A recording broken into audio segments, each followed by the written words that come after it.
Well, hey, friends of the pod. If you like the conversations on Cabernet and Pray, I want to invite you to check out our Rebuilding Faith online community. It allows you to dive deeper into these types of conversations each week with other people in a safe space. In addition, I'll send you my weekly newsletter that goes behind the scenes into what I'm processing and thinking about each week. You can find out more at the link in the show notes of today's episode. Well, hey, everybody. Welcome to another episode of Cabernet and Pray, where we sip the wine and we stir the faith. And today we're sitting down with a legend. This is someone that shaped me. I started reading his books right out of college, and when I could explore new ideas, and I realized this guy is onto something, and to sit down with him 15 to 20 so years later is an absolute joy. And I know a number of you have already been influenced by him in some profound ways. But if you haven't figured out, I'm talking about the one and only Brian McLaren. He's an author, public speaker, activist, teacher, and former pastor. He advocates for a new kind of Christianity rooted in love and engaged in working for the common good, including a restored relationship with the earth. This is a man who is 69 years old right now and has lived well, has done a lot of life, has seen a lot of things, and has incredible perspective to give us today. This is episode 62, The Courage to Differ Graciously.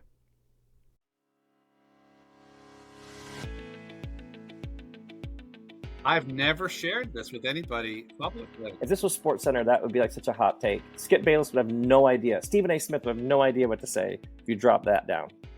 That is so good. The joke I always say is like, how'd you learn so much? You got to drink a lot.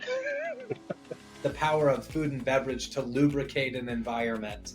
Resistance to change is hurting the church. I'm not in the camp that God has a penis or a vagina or a body at all. I'm in the camp that God is a universal spirit. This is the strangest podcast that I have been on. I don't even know what to do. I'm kind of geeked up about this wine. So this is my second glass, and it delivers a little more of a punch than I expected. So if I get a little loopy, it's your fault. You told me to drink on this show. I will also say as a confession, I am a lightweight. So I've had like 3 sips of this wine and I'm already feeling it. So this is fun.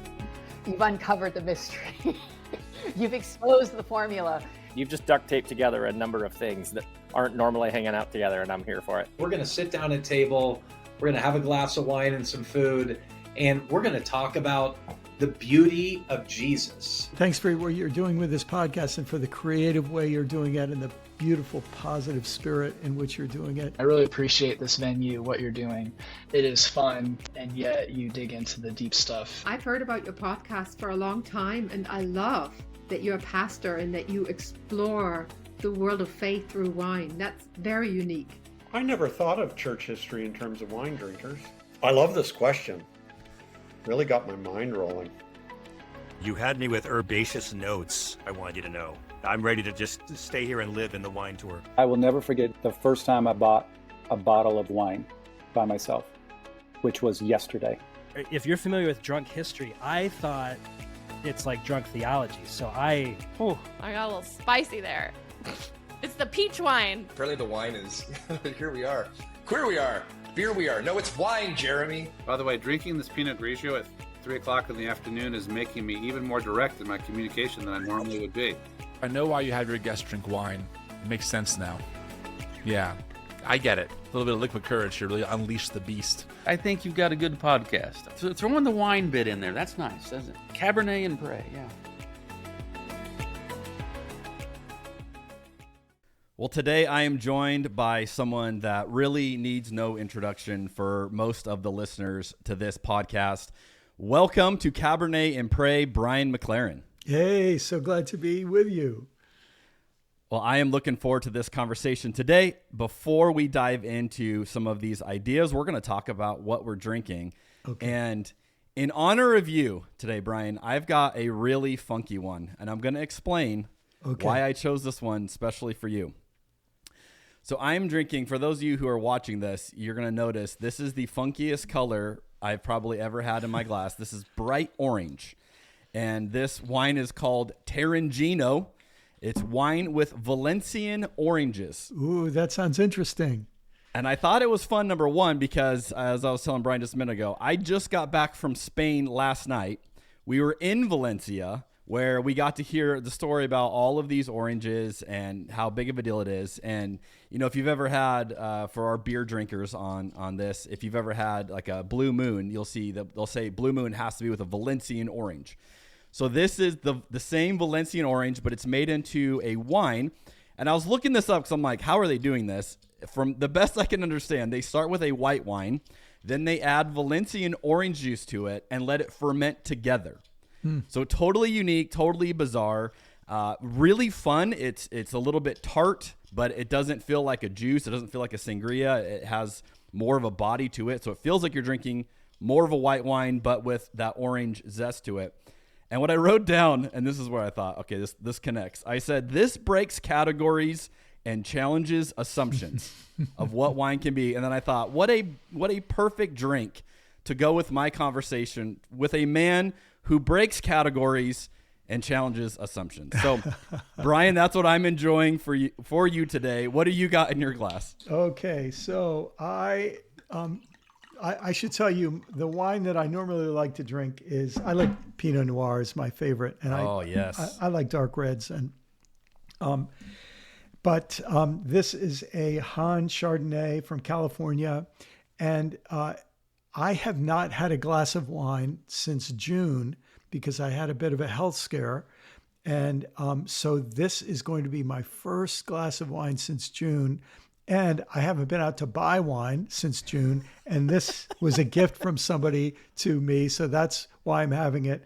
And if I'll make a connection to our conversation, it's this cause for celebration to be with you on this podcast for the first time. And it's a gift. So happy to be sharing this with you. Well, that is excellent. Well, cheers to you, my friend. Cheers to all of you who are listening or enjoying this if you're able to drink along with us today. All right, Brian, I want to ask you a question that I like to ask our guests.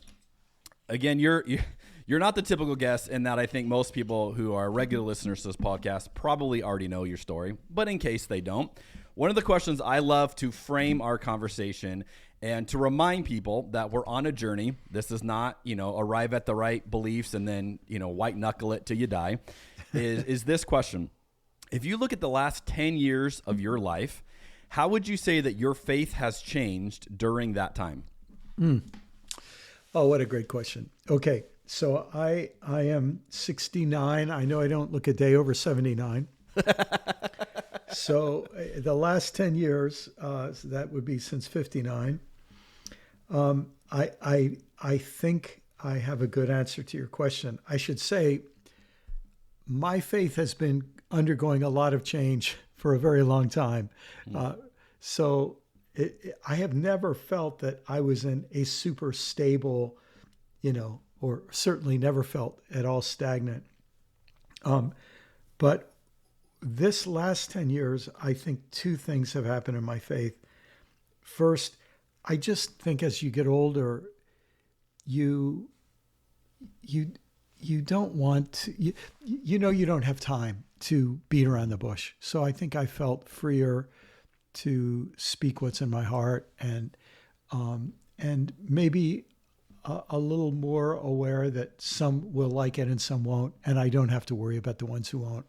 I want to be of help to the ones who will find it helpful. Right. And then the second thing that's happened is, with over these last 10 years, it's been really the 10 years dominated by Trump. Even when Biden was president, in some ways, Trump was his foil at every turn. And watching white Christian nationalism gain more and more power, watching evangelicals, that was what my background was, but even a majority of Catholics and a slight majority of mainline Protestants sort of go with white Christian nationalism. I think one of the things that's happened in my faith is I've become less concerned about saving the church and the institutional church in its various forms, and maybe more concerned about the church becoming a more dangerous institution in the world because of what's going on, not just in this country, but in many countries, this fusion of right-wing politics, economics, and authoritarian tendencies with Christian faith. Now, when you say, this is fascinating to hear you say you feel less of that need to save the church. I know that's a huge need for a lot of people, is this sense of this thing is, the wheels are falling off, things are bad, we have to save it, we have to get in there. You're arguing a different stance here. Yeah, I'm not saying I don't care. But no, I'm not saying that. But I'm just saying I think it's fascinating. Do you think that's a unique place for you in this season where maybe you did that for a while and now you feel like, hey, I'm supposed to focus on something else? Or do you think in a more general sense it's not really worth trying to save it as it is? I guess those are two different ways to take that. Yeah, no, it's a good question. Let's see if I can explain it, Jeremy. I think as I get older, that little phrase from the Bible, "in the fullness of time," makes a lot more sense. There's one of the most brilliant and fascinating teachings in Buddhism. It's called the law of no independent origination, or the idea is that nothing happens unless the conditions are right for it to happen. And if the conditions are right for something to happen, it will happen. And I feel like the Christian church has this conservative wing that has been afraid of the present and afraid of the future. And they, in some ways, feel that they're in a life and death battle. And when you're in a life and death battle, you can be desperate and you can take desperate measures. I think what we might think of as the liberal or mainline Protestant church and the somewhat progressive Catholic church, I think they didn't realize how tenuous their position was and how powerful the counter-revolution could be after Vatican II for Catholics and after kind of the civil rights movement and the progressive movement. And so in a way, the conservatives acted like they were losing and they were desperate. And so they worked really hard. And the more progressive people acted like they were winning, which meant that they kind of were not terribly energized. It was business as usual for them. And I don't think that's I haven't seen evidence of that changing. I think more progressive Christians are still in the mode of, isn't this terrible? Isn't this terrible? Every day there's new reasons to say, isn't this terrible? But it's very different to say, isn't this terrible? And to say, what are we going to do differently? Right. And that I don't see enough people ready to do things differently. So what that makes me want to do is to say, well, let's start dreaming about what differently would look like. And let's try to talk about that for when things get desperate enough that people will be ready. I don't know if that makes sense or not. No, it does. And you're speaking, I would put you and Rob Bell in this same category, in the sense of you guys are always like at least 10 years ahead of where I feel like everybody else is. And, I'll reference this in a little bit, but I remember even reading A New Kind of Christian in my 20s. Mm-hmm. And it was like the first exposure I had to these ideas.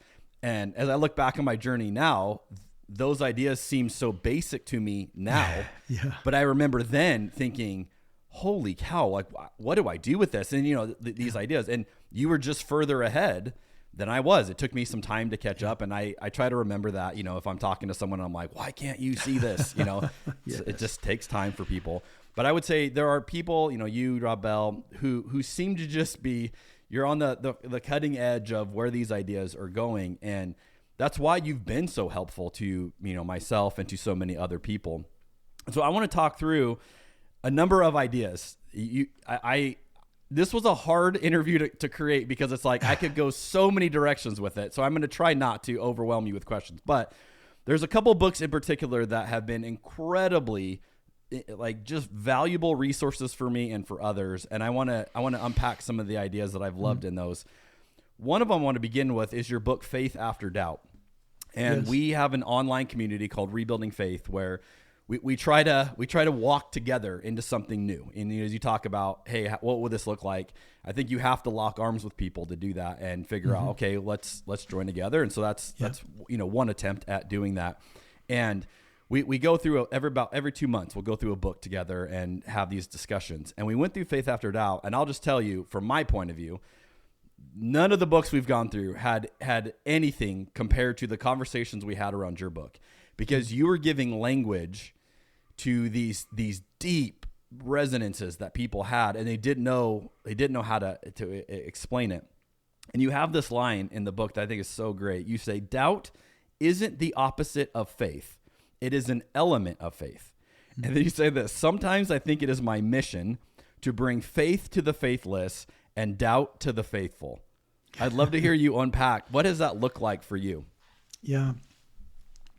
Well, this might be a fun way to get into it, Jeremy. We inherited a kind of Christianity that was defined by beliefs. What Christianity was a group of people who hold the same beliefs. And I think a lot of people cannot imagine any other way of defining Christianity. But let me just make a proposal. What if Christianity is supposed to be defined by desires, not by beliefs? In other words, what really matters is what you desire. Do you desire your neighbor's health and well-being? Do you desire for the world to be the kind of world that would fulfill God's desires? Isn't it interesting? You can have all the right beliefs and have the very opposite desires that Jesus would probably have, right? So the fact that Christianity got defined by beliefs and not desires is a very, very fascinating thing, because faith is not the same as beliefs. Faith is an attitude of trust, and faith is an attitude of trust in the absence of certainty. And the fact is, human life is uncertain. We don't know if an asteroid is going to pop out of space and, knock us out. We don't know, if some idiot billionaire is going to, trigger a nuclear war. There's so much we don't know. And so we put trust in certain things in the absence of our knowing. Isn't it interesting? Beliefs is a way of short-circuiting that and saying, no, here is what you have to know. And what really matters is what you say that you know, or you believe, meaning you're certain of, even though you're not certain of it. So I think what many of us are struggling with is that we were given Christianity as a set of beliefs, and then we started tinkering with the beliefs, but we never asked the deeper question: what if it isn't supposed to be about beliefs at all? And what I try to do in Faith After Doubt is, by the time I present these 4 stages, and by the time you get to the 4th stage, you realize, what really matters isn't belief, it's love. And of course, this was in the Bible all along. Paul says faith, hope, and love are the great lasting qualities, but the greatest is love. Or in Galatians, he says the only thing that matters is faith expressing itself in love. So that was there all along. But isn't it funny? We have to go through an awful lot to get to the point where that we think, oh, he actually meant that. Okay, you just mentioned the 4 stages, and that was one of the things as we discussed this in the community that people were just, this was like earth-shattering stuff to people. Like, oh my gosh, I'm in this stage, and I didn't realize. And so I found a quote that kind of simply explains your 4 stages, and then, you can unpack it. But you say the journey of faith through simplicity and complexity involves learning and perfecting beliefs. The journey of doubt through perplexity, stage 3, involves questioning not only specific beliefs, but the whole belief system approach to faith, which you were just talking about. Right. Then the journey into harmony, stage 4, is a journey beyond beliefs into revolutionary love. Yes. And what we realized, and I don't know if this is what you found in your own feedback of this, we had a whole lot of people in stage 3, was what we realized. Yes. And it was like this gathering of a bunch of stage 3 people that are desperate for stage 4 harmony. Yeah. And we're trying to figure out how do we get there. And that was such a helpful guide, to kind of think through, unpack that a little bit for someone who maybe isn't familiar with your 4 stages, because I think this is a gold mine for people on their own journey. Well, thanks, Jeremy. I as I say in the book, I really worked on this because it was helping me. And then when I was a pastor, I would share it with other people. So I'm very glad it's helping people. And let me just say 2 things about the whole idea of stages. First, what I did is I integrated the work of a whole lot of other people. Some people have 2 stages, 3, 4, 9. There are all kinds of different schemas. But when you look at them, almost all of them seem to fall into this kind of, a similar arc. And then the other thing I wanted to say is, many people know for the last several years I've taught with the Center for Action and Contemplation, founded by Father Richard Rohr. And the contemplative tradition in Christianity, what's so interesting about it is it's all about stage models.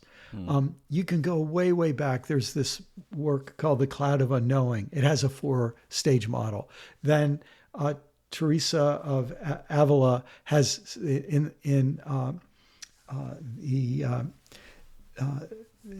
her model of these mansions. It's a journey inward, and it's different stages of journeying inward to the deepest center of things. The interior castle, and there are lots and lots of other stage theories that come up in the contemplative tradition of Christianity. And I think the reason that that's significant is that institutional Christianity really has one primary question: are you in or are you out? So there isn't really growth, there's just arrival, and you have a status. But contemplative Christianity has always said, no, arrival isn't the point, you're on a journey. And the sense that we're on a journey, and there are ways you can talk about the phases of a journey. So that, I think, is why this rings true with people, because the truth is life is a journey. This whole universe is on a journey. Every living thing is on a journey. And so when we take that seriously, it all looks different. And of course, this just rings true with so much of what's in the Bible, but not what's in the theologies that shape many of us. Right. What's in the Bible is an unfolding story. Things are left behind. New things are embraced. Paul writes, we forget what lies behind. We leave it behind, and then we move forward. He says, when I was a child, I thought like a child. When I became an adult, I put away childish things. So that sense of growth, I think, is what rings true. It's what life does. But we were given this sense that, no, you've reached a status. You are orthodox. You are correct. You are conservative. You are Calvinist. You are whatever. And now your job is to defend and protect your status. Right. Very different approach to life. One of the things that's so cool about the way you describe it is you say that it's not that you get to a new stage and then you look back and you judge the people in the other stage. In fact, what I think you do such a good job of is teaching empathy for people who are different parts of your journey. And just to give you a really cool data point from our experience with this, we had one of the members of our online community talk about someone had invited him to a kind of evangelical worship service with them. And, it wasn't his normal community, but he was friends with this person. Was like, I'll go with you this weekend. And he's sitting in there and he's just cringing, at all of this stuff that doesn't resonate with him anymore. It's not, it's not helpful. But he said he had this epiphany of, if I can get to stage 4, then I can make room to embrace where everyone else is at their journey in this room right now. Yes. And so he had this moment where all of a sudden it was like this supernatural empathy came over him. Yes. Where he was able to non-judgmentally realize that this might be what that person needs or that person needs, and on their thing. Yes. And I thought, and he very humbly said, I don't know if this is what stage 4 looks like, but this was my epiphany. Beautiful. And I thought, what a beautiful moment of the Spirit. But it, in large part, because you had given terminology for him to understand, okay, I'm in stage 3. I'm trying desperately to get to 4. And maybe this is how I do it, is by embracing those. And I just thought, what a cool reaction to these ideas. My goodness, that's very encouraging to hear. And that's it exactly. And I bet he felt this. I know I felt it in my own experience. It's not like I had the idea of having empathy toward other people. I just never had that idea. My mind was shaped by who's right and who's wrong, Right. or who's winning and who's losing, who's effective and who's ineffective. My mind was so shaped by those things. And when you have this moment where you think, oh, that's not the only way to see, it's like this breakthrough, and you couldn't see it before, and now you can. And it doesn't mean you're saying it doesn't matter where you are, but it means you can only be where you are until you have the help you need to get to a different place. And so, yeah. Oh, I think it's so good. You have another line. You say, faith before doubt, it's about correct beliefs.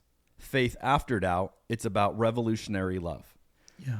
Now, I love that, but I can imagine a more conservative person might look at that and go, oh, he's saying doctrine doesn't matter. Ideas don't matter. There's no truth, right? Yeah. So what is your response if someone's going, oh, I love that, but that feels maybe a little dangerous, you know, to say it's not about correct beliefs? How can you help them maybe release a little bit of that need to have these correct beliefs so that they can better embrace the revolutionary love of God? Well, yeah. First, I understand why people would feel that way, because I felt that way myself, right? That's how I grew up as well. The first thing I would say, let's just be playful. I'm not arguing here, but let's just be playful. Isn't it interesting? Jesus said, why do you call me Lord, Lord, and don't do the things that I say? Or he talks about people who say, Lord, Lord, and he'll say, I never knew you. So they have the right word. They're calling Jesus Lord. But having the right words was not the thing that Jesus was really after. Or James, faith without works is dead. You say you believe in God. Well, the devil believes in God, you know. James says faith without works is dead. John says in the New Testament, if you say that you love God but hate your brother, you're a liar and you don't walk in the truth. And then Paul says, the only thing that matters is faith expressing itself in love. If I have all knowledge, if I have all faith, and I have no love, it is nothing. So the Bible actually says this, but people in stage 1 have been trained by authority figures they trust, because in stage 1, we trust authority figures very much, and we don't want to disappoint them. And so we all select the authority figures either that are imposed upon us, or we find the ones we like. And we, of course, we believe what they tell us. But then you go through life and you watch some of those authority figures turn out to be very different than what they said they were. Or you do everything they tell you and your life still falls apart. Or you do what they tell you and you feel you realize you're hurting people and this doesn't seem right. So something happens that then says, I might have to think for myself. And when you think, I might have to rethink, by the way, that's what the word repent means.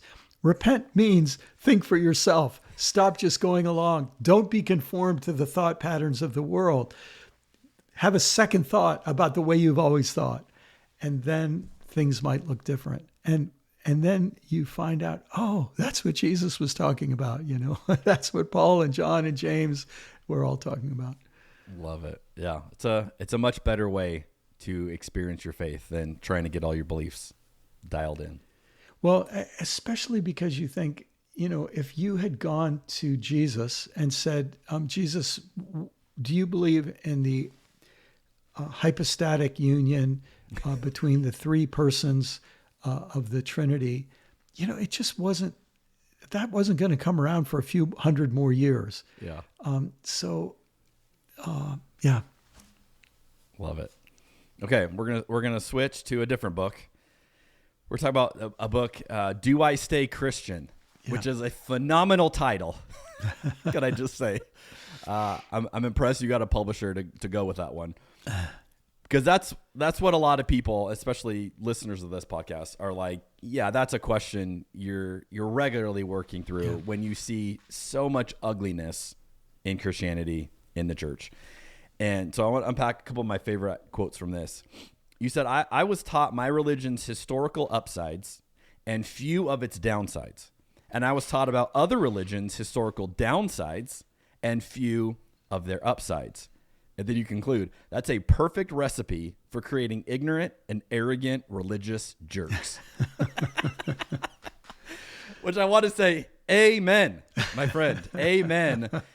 How do we, you've already referenced Buddhism, which maybe someone, caught their ear when you said that. How do we have a more loving approach to people in other religions and not become ignorant and arrogant religious jerks? Mm. Well, I suppose if we look at the downsides of our religion and the upsides of other religions, it will be a humbling experience for us.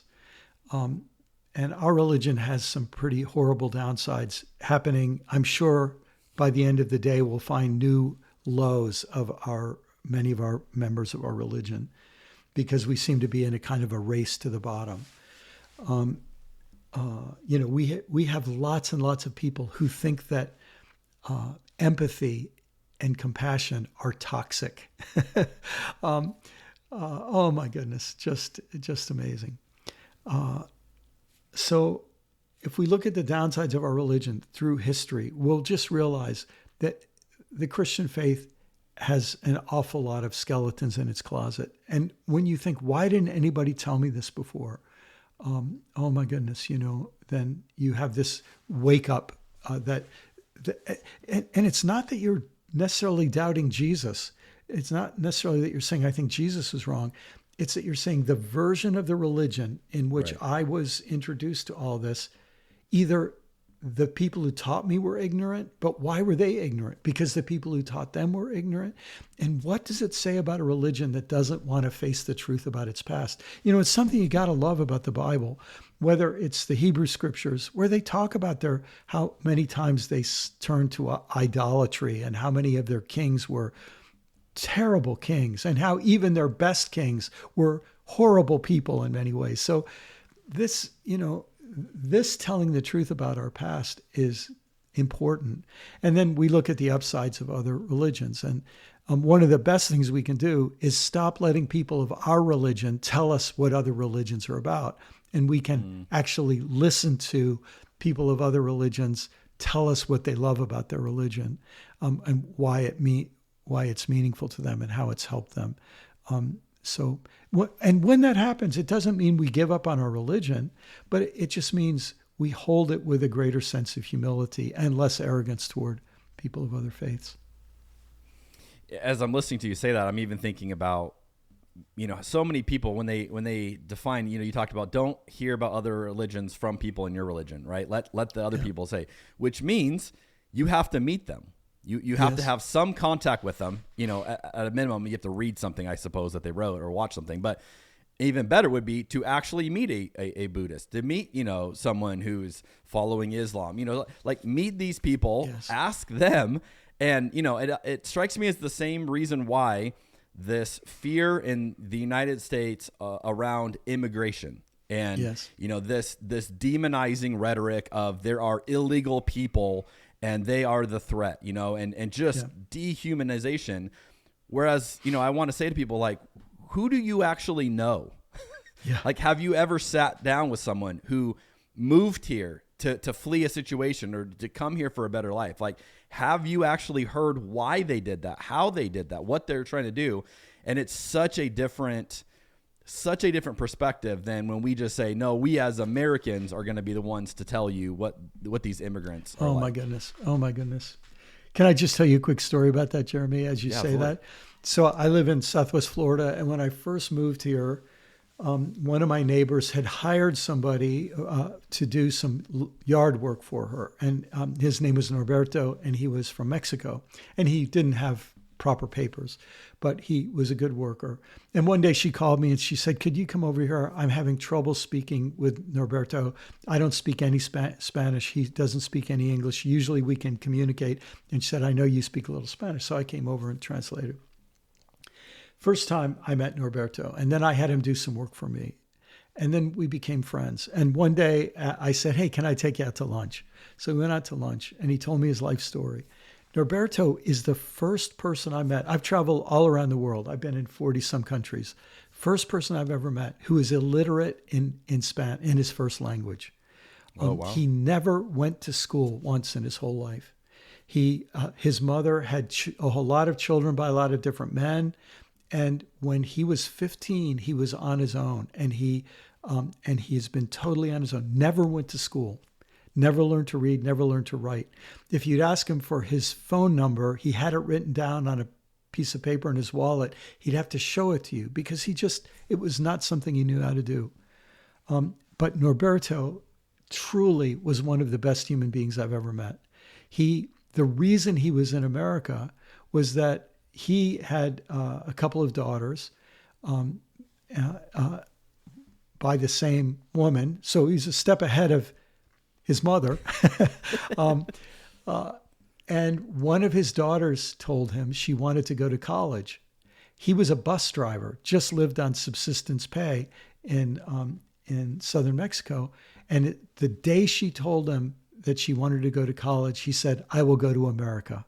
So he snuck up here, got here, worked odd jobs, worked from morning to night, rented one room in somebody's house, spent only the absolute necessity on himself, and sent all of his money to his daughter. And he one day came and knocked on my door and said in Spanish, of course, Brian, I wanted to say goodbye. My daughter graduated from college and I'm going home now. Cool. And I just thought, here is a human being who is a good man, And when I hear people make slurs on immigrants, it's just as you say, if you ever got to know one, it would be a different story.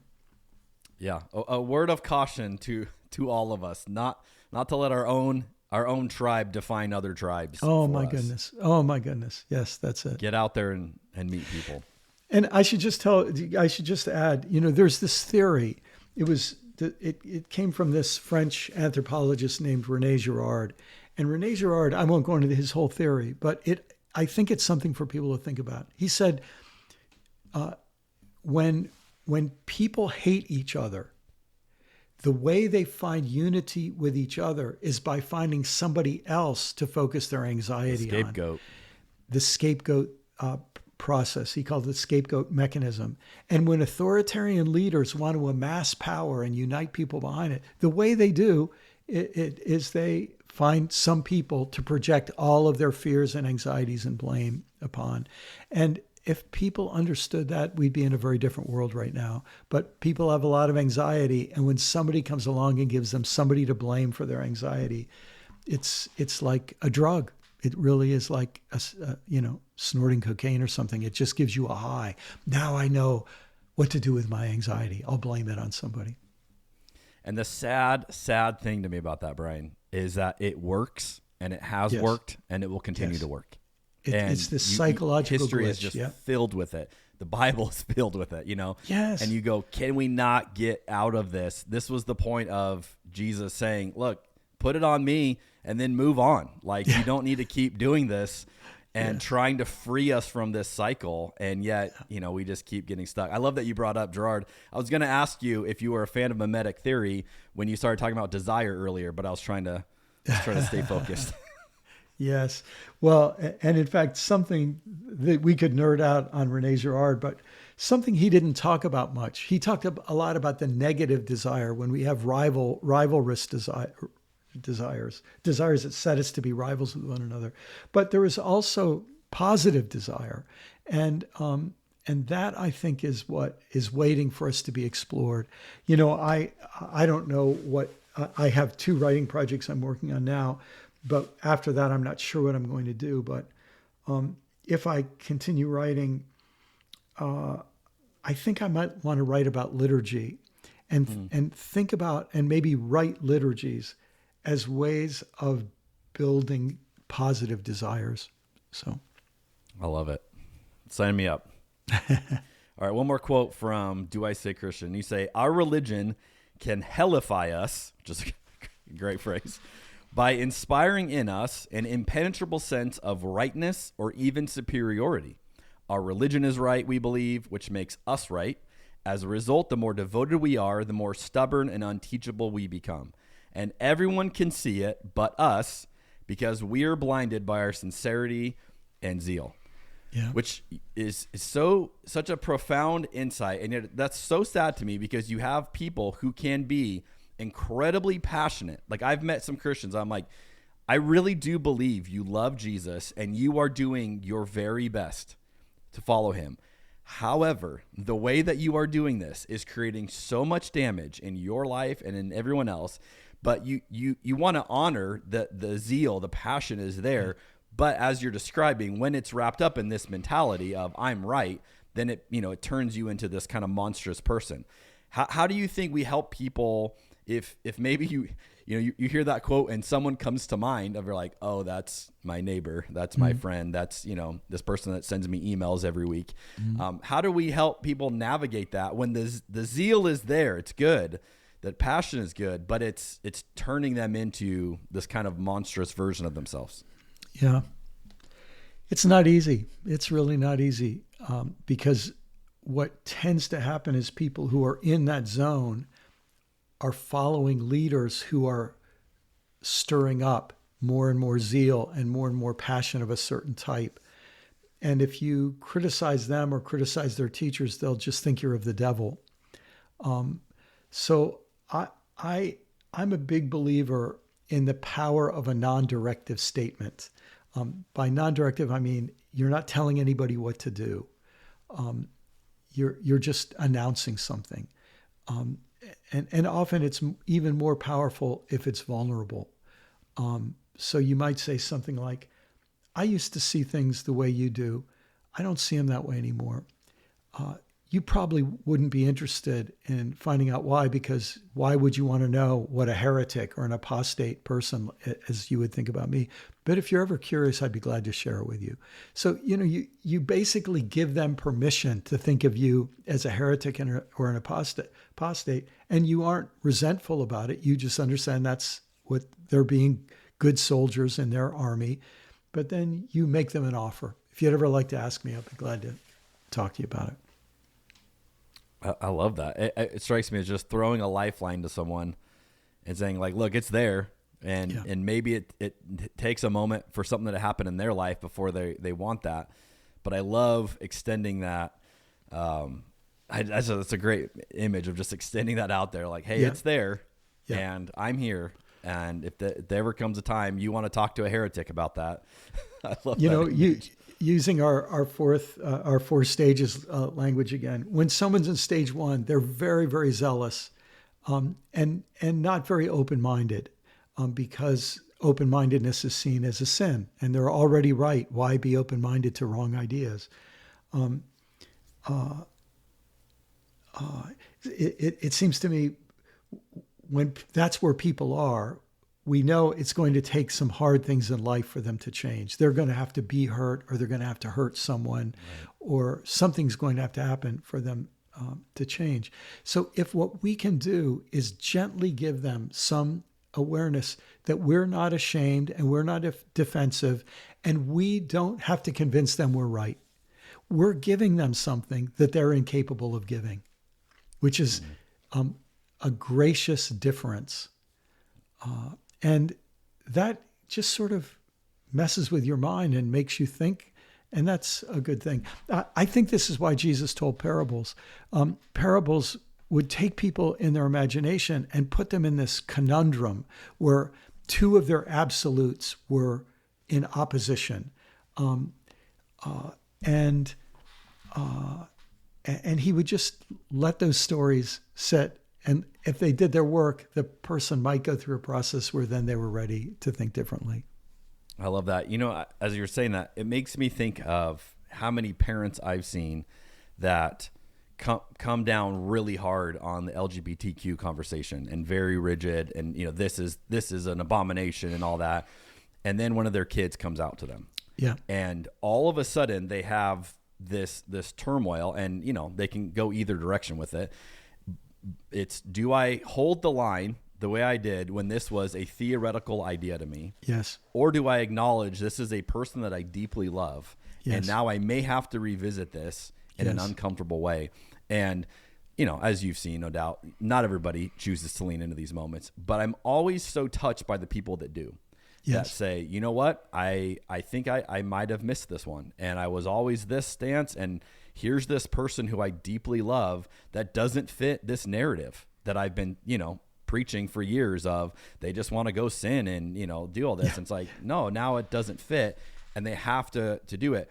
And what I love is, like, they need people around them in that moment. Yes. They need the heretics, right? To say, yes, come on in. Hey, we've been waiting for you. Like, we'll help you make sense of this now. And I love the idea of how do we, and I love your phrase, how do we be a gracious difference for people? And just, hey, we're just going to be there. And when the moment's ready, when the Spirit moves and things click for you, we want to be ready for that. That is a beautiful image. The phrase courage and difference was a gift to me from an African theologian from the Congo. His name is Mabiala Kenzo. And Kenzo was telling me once years ago, what is it like to be a Black African theologian who has to think very, very deeply about Christian theology, but also with the awareness that white Christian theology created the colonialism that has so hurt his people and his continent, as well as many other continents and people. And he said, African theologians have to learn the courage to differ graciously. And I just think it takes courage. You have to differ, but you can do it graciously. And so that's where that came from. But imagine what it'd be like to be African and see all these arrogant white Americans and Europeans who are oblivious to the harm their religion has done that you've seen in your homeland. Yeah, that's powerful. Okay, we're going to follow up on one more book. I have not read this book yet, but I'm super intrigued by it. So like I mentioned earlier, I read your New Kind of Christian trilogy. I think I was in my mid-20s. I think as I recall, and I can't remember the years they were published, as I recall it, this was the first series I read once I graduated seminary, and I could just read whatever I wanted. No more assigned books. And, I really enjoyed my undergrad because it started to plant seeds of there are other ideas out there. I got enough, where I was like, okay, I want to start exploring. And I'm a second generation preacher's kid, literally grew up in the pews. So I've been around the whole thing, but I had enough awareness that there were ideas I didn't know about that I was starting to get this inkling of, hey, there's some traditions I'm not familiar with. So I remember reading those, and like I said, I was so moved by them, but also perplexed because it was good for me, but I wasn't there yet. I wasn't ready to just embrace them. Yeah. But the fact that you did it in a story, I thought was brilliant because it softens it. It's not this. Here are the ways to think about this. It's, hey, you're going to follow this journey, in these conversations. And at some moments you might relate with this character, and other moments you're relating with that character, and you're going in and out of the dialogues and all of that. I thought was so good. And so that I saw that you just recently released another fictional book called The Last Voyage. Now, I have not read this, so I can't speak to it. But I'm fascinated by this, and I'm going to go dive back into it. What can you tell us about this novel, and maybe why you're back at it with fiction? Yeah, so almost 25 years later, I'm coming back to starting a fiction trilogy because this is the first of three. I actually started writing this the day after the election in 2016. And when I realized that American voters elected a billionaire of questionable morals to run the country, it just said to me how much power money had. And I thought, what happens if billionaires rule the earth? And so I thought, I'm going to write a science fiction novel, and I didn't know what it was going to be. But my starting point was, what happens 30 years from now if billionaires get more and more power? And of course, I know it's hard to imagine a world where billionaires buy lots of cable news stations and then buy newspapers. Yeah, like theoretically, I'm trying to use my imagination, Brian. Yeah, and then buy social media platforms and then manage to shut down huge parts of the government, showing their great power. But if you project this ahead, where would it lead? And so the storyline that emerged is that two of these oligarchs, incredibly rich billionaires who have the chance to try to remake the world more and more to their liking, they don't want to play that game. And they think our fellow oligarchs, our fellow billionaires are going to destroy the world. Climate change, nuclear weapons, who knows what, they're going to destroy the world. And so they become interested in a Mars voyage. And of course, there is another billionaire we all know who has been talking about a Mars voyage for a long time. This is the very opposite kind of people who team up to try to do this. And what they're interested in is an assurance colony, and meaning if there was a cataclysmic event on Earth, we need to get something established on Mars. Of course, it's not a billionaire thinking he's, going to save things. It's other billionaires saying these billionaires are going to destroy everything, and so that's the setting for the novel. What happens is a problem turns up on this colony. It's a one-way trip. So when you're recruited and you go, you're not coming back, and something goes wrong, and that's why it's called The Last Voyage. Something's going wrong on Earth, something's going wrong on Mars, and they have time to send one more voyage to try to address the problems. And one of the things they realize is they have been perfect in their technical problem solving. The engineering is flawless, but it's the human element that they have missed.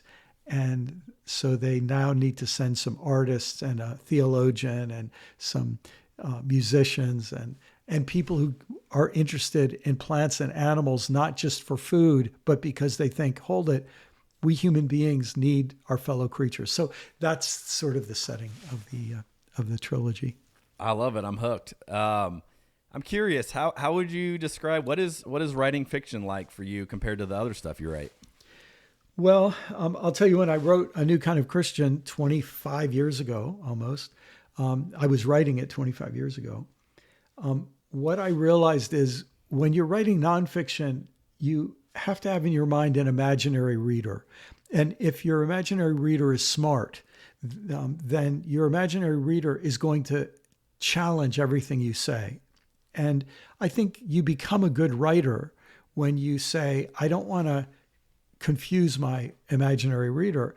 I don't want to leave questions unanswered, and I don't want to, I want to be careful. I want to treat my imaginary reader with respect and bring them on a journey and answer their objections and so on. But what that can mean sometimes is your books can be very, very, very long if you're going to handle every possible objection. When you throw a group of characters together, you put them in a predicament, and then you see what they're going to do. You only have to answer, this character only has to answer the question this character would ask.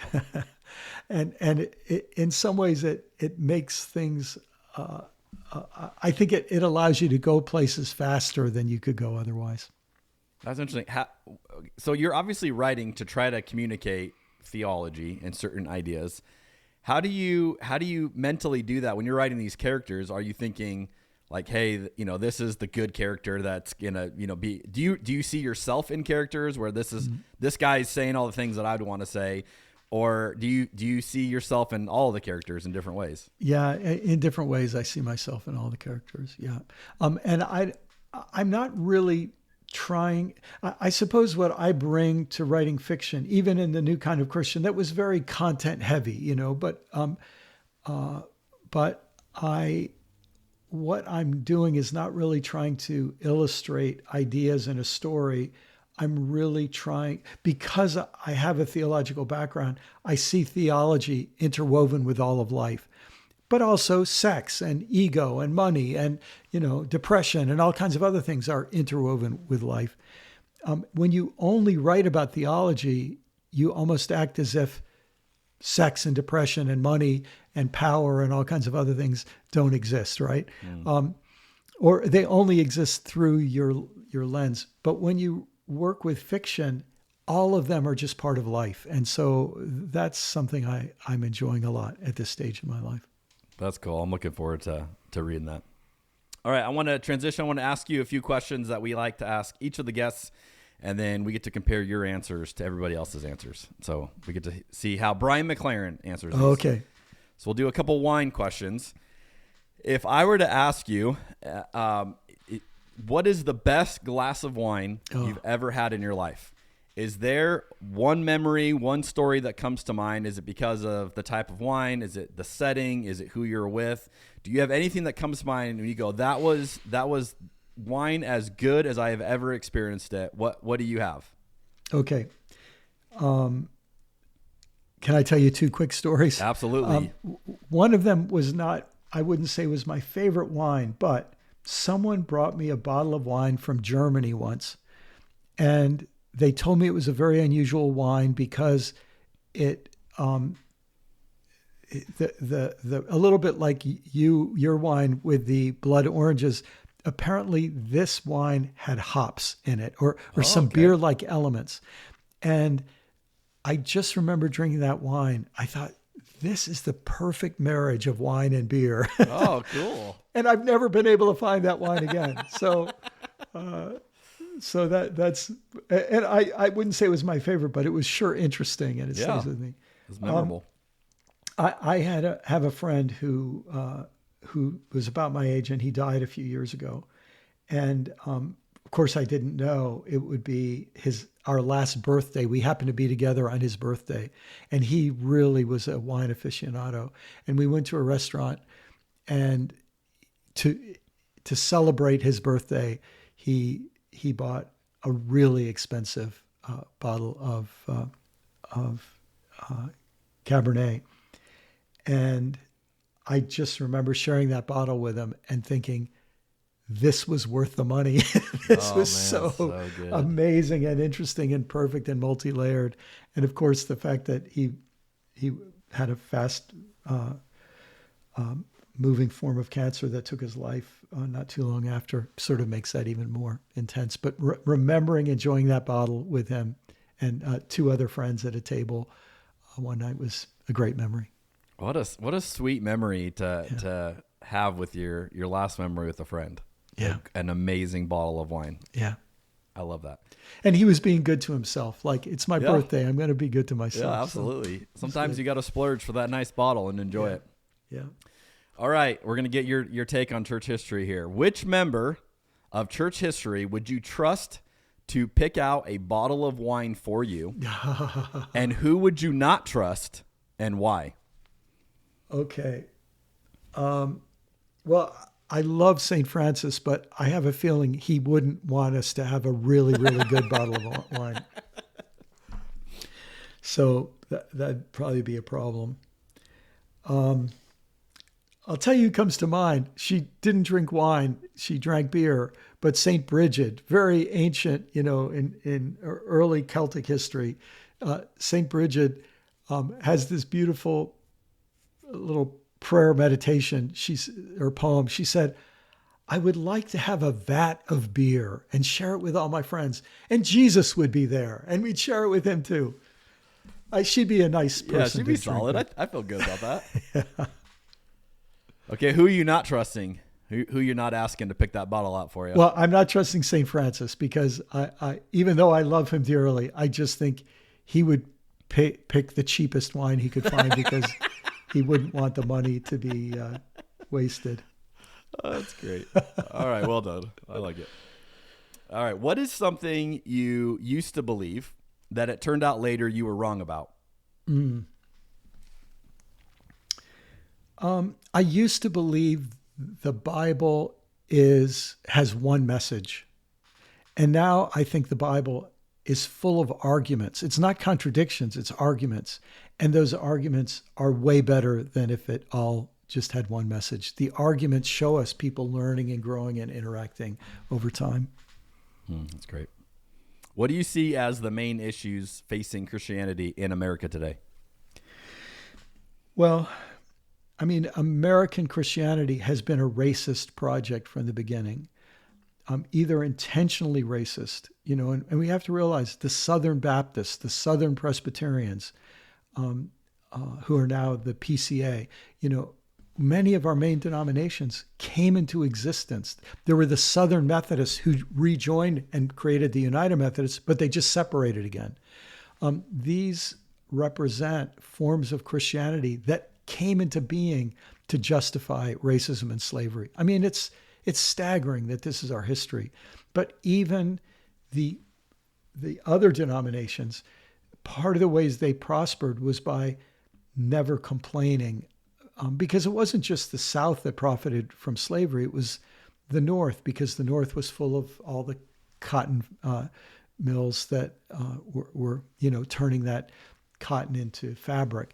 And both North and South collaborated in the extermination and relocation and land theft of the indigenous people. So I just don't believe American Christianity ever had a good period. I think it's been a very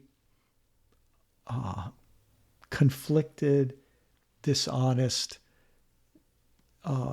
troubled project in most of its forms, not all of its forms. Obviously, the Quakers, I think, have a little better history than some others do. The black churches that were trying to survive rather than perpetuate slavery, they have a lot to teach, I think. Yeah. What is something that's blowing your mind right now that you're learning?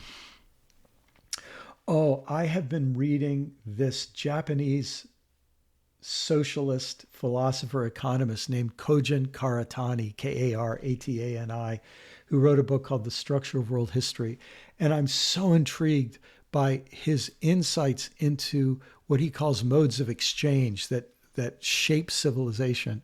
And here he is, a socialist, I think an atheist, and he basically says our current form of economy, that is capitalism built on top of authoritarianism, that this will destroy us. And so we need a new form of economy, a new mode of exchange. And he said the only place we can get it is from our spiritual traditions. It's so fascinating. He's basically saying we need the spiritual traditions to wake up and give us something to save us, from our current system. Interesting. What was the title of that book? The Structure of World History. It's a very difficult book to read. It's worth it if you have the time and energy. But if you go online, you can see on YouTube, a lot of people are summarizing his thoughts, and he gives some lectures on it that are more accessible. I love a good book recommendation. What is a problem that you're trying to solve? Well, I think one of the problems I'm banging my head against the wall with is that the only open forms of Christianity, open to change right now, that aren't trying to go back into the past but want to move forward, are progressive Catholicism, progressive Protestantism. There's also a progressive movement in Orthodoxy, a little harder, a little more difficult to see, but it's there. But how do these forms of Christianity break out to get on with their work, rather than feel they have to bring the institution along with them, which just isn't going to happen in a short enough time span. Interesting. What's something you're excited about right now? Well, I'm beginning a sabbatical, and I'm not doing any public speaking next year, and so I'm very much looking forward to letting things settle and seeing what comes to the surface. Very cool. All right, Brian, is there anything else that you want to add that I haven't asked you about, but we could not close this conversation out without addressing? Well, I want to ask you, tell me about your favorite wine that you've ever my had? favorite wine I've ever had? Okay, so Pinot Noir is my favorite go-to wine, and in Oregon in particular, that's my go-to. But I would say my wife and I a few years back were able to take a Bordeaux river cruise to France, and just fell in love with because the wines you can have when you're at a winery are very different than the wines that they send commercially. So when you're in these countries and you're having, wines that they made there, that's not the kind of stuff that you can even get, in the States. And so we're having wines that are just blowing me away. But there was one in particular. There was one night the cruise kind of offloaded us to this chateau. They had this amazing dinner, and they had 4 wines at this dinner. And it was one of those, I've never had a dinner like this, where there was servers just watching your glass. So they would pour you a wine. If you drank that, they would come immediately after and refill it for you. So, it was just one of those, like, the wine was flowing and you were not going to sit with it. No one had an empty glass at any point. And so if you were on number 1 and you drank it, they would pour number 1. By the time they got to number 2, if you drank it, they're pouring you number 2 again until they get to them. We get to the last. So I'd had a good amount of wine, right? I'm sober. I can remember it. But I had a generous portion. We get to the 4th one, and they had saved their big boy for last, which very much, the story of Jesus, why would you do it this way? And I remember having this glass, sitting there in France at this chateau with my wife. I had just had this unbelievable, 5-course dinner type thing with wine that was, just flowing, and such a generosity of wine. Like normally, even if you're sharing, wine with people, it's like, okay, one bottle, is about 4 glasses. So, if you're sharing a bottle with 2 people, you each have 2 glasses. Like you're always kind of mindful of, I want to make sure everyone has enough. To have a dinner where that was completely out of it. It was like, quantity is not an issue. Yes. And just a lavishness. And then to get to that 4th one, and it was one of those, I tried to buy a bottle and bring it home, and it was like, we don't have enough to send this. This is kind of like, this is the only time you can have it. So then it was like a rarity of like, I'm only going to taste this right here. I'm never going to have this again. And that to me was like, that was all the stars aligned. My favorite wine drinking memory. I think about that one a lot. Thanks for sharing it. As you're saying that, I was thinking we have that phrase, make love, not war, right? Yeah. There's so many great things people can make instead of war. Make love, not war. Make music, not war. Make wine, not war. If we would turn away from violence and hatred, we can make some beautiful stuff. Oh, I totally agree. And I had an elder one time when I was the lead pastor. I had an elder who always used to say, food is just fuel. So if he and I go out to lunch, I'd be like, hey, where do you want to go? He's like, I don't care. It's just fuel.